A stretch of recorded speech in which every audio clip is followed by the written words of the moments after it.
A Kentucky barn is reduced to rubble after a car crashes into it, burning it to the ground. It happened on Kentucky 32 West, otherwise known as Connorsville Pike, just inside Harrison County near the Scott County line, just after 11 o'clock today. Tamara Evans reports on how it happened.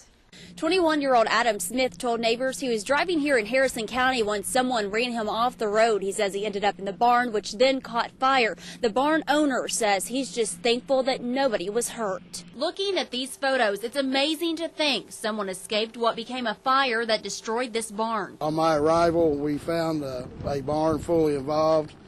Apparently the car had run through the barn and set the barn on fire. The driver of the car was 21-year-old Adam Smith, driving his company car back to its dealership in Georgetown when he tells News First a white Nissan Maxima rounded the curve, taking up the road. He said he had nowhere to go but just into the barn. Denise Brown spotted him from her home after the crash. We just started running toward each other.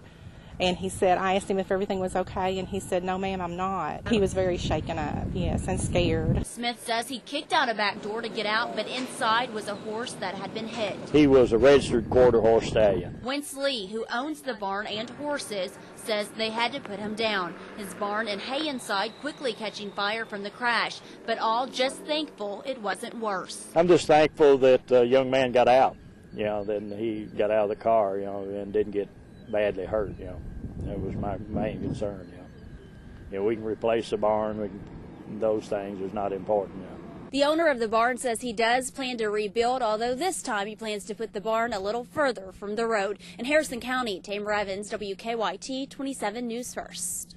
As for neighbors, they say there have been several accidents along that same curve where that barn is located.